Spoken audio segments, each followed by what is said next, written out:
আমরা গাইবান্ধা জেলায় ফুলছড়ি উপজেলা এরান্ডাবাড়ি ইউনিয়নে সরহরিচন্ডী গ্রামে চরে আসছি। আন্ডারচর গ্রামে আন্ডারচরে পাড়াতে আসছি। এখানে দেখতেছি এই সবাই মরিচ শুকাচ্ছে। মরিচগুলো এত সুন্দর লাগতেছে, মনে হচ্ছে রং করে দিল ওইরকম। এখানে সবাই মরিচ খেতে মরিচ তুলে, ভুট্টা খেতে ভুট্টা তুলে, আবার কেউ কেউ ভুট্টা শুকায়, ভুট্টা ছড়ায়, মরিচ শুকায় মরিচ।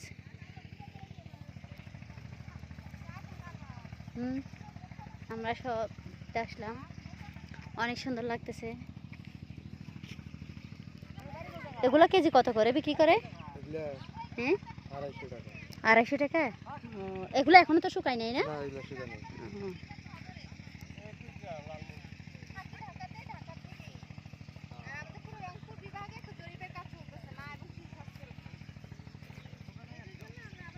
এগুলো কয়দিনে শুকায় মরিচ?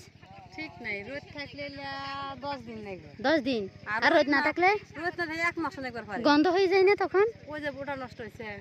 ওগুলা নষ্ট হয়ে গেছে ওইরকম? হ্যাঁ, ভালো মজি তৈলে। বুঝছি। এই ওই রুমে আছিল, এলে যার 3 দিন বৃষ্টি হয়। হ্যাঁ, তাইলে মজ ওই যে রুমে হবে। ও, বৃষ্টির জন্যই সমস্যাটা হয়ে গেছে। এত মরিচ দরকার 3 দিন আগে আসলে তো মাছ শুকাইছিল। আর ওই জায়গার মরিচ শুকনা পারে, তা ওরাও কাটা নিবেন না কি? ওখানে শুকনা? এলা তো শুকনা বললে ও, না আটা চাউল দিয়ে হাতে দেন যদি মাছ মাছ থাকে তাহলে শুকাইছে। ওই রকম দিয়ে আর দিবেন তারমরি হবে, কারণ এগুলো ভাঙবা না। হ্যাঁ হ্যাঁ এত গুড়া গুড়া করে নিয়ে যায়, তাই না? হ্যাঁ, এখানে প্রত্যেকের মরিচ। ওইখানে প্রত্যেকটা মরিচ এরকম হয়ে গেছে, নষ্ট হয়ে গেছে এগুলা, কিন্তু ওগুলো সেই সুন্দর না। ওগুলা যদি যথেষ্ট রোদ পায়। ভুট্টা শুকাছে এখানে। ভুট্টা এগুলো বাজি করলে কি পপকর্ন হবে? পপকর্ন কেমন আছেন? হ্যাঁ, ফুলবে ভুট্টা এগুলা ভাঙলে বাজি করলে।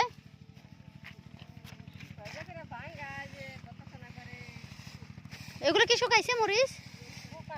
শুকাই নাই না? ওই যে ঘোড়া ধরাচ্ছে। না না,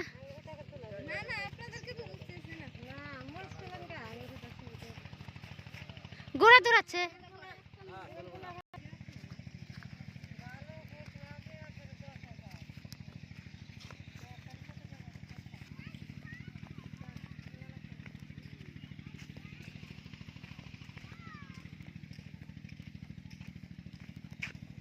কিরকম দেখছেন? কি সুন্দর। হ্যাঁ হ্যাঁ হ্যাঁ, তুলে ফেলছে এখানে, সেজন্য পরিষ্কার হয়ে গেছে। ওই মরিচগুলো কি সুন্দর লাগতেছে। চলো আমরা সবাই মিলে তুলে দিই ওদের মরিচ। ওই গাছের মধ্যে লাল হয়ে আছে, আপনি অজ্ঞান হয়ে যান। কি সুন্দর চুলা, 4টা মুখ। ধরে যায় মরিচ শুকাচ্ছে। গভীর জঙ্গল মনে হচ্ছে দেখতে, কিন্তু একটা ভুট্টা। হ্যাঁ, ভিডিও ভেড়া প্রত্যেকের ধরে যায় ভেড়া বাঁধা আছে। হ্যাঁ, এলা ধরে রাখেন। এই পরে গেলে শেষ, আর রাশেদা আপু পরে গেলে শেষ। হস পাতা গাছ এগুলো কি করে? এগুলো নাকি তরকারিতে দেয়, রান্না করে। এগুলো হস পাতা গাছ। হ্যাঁ, ভাঙানোর আগে হয় একটু ভাজা লাগবে, না রোদ দিয়ে দেওয়া লাগবে, তাই না?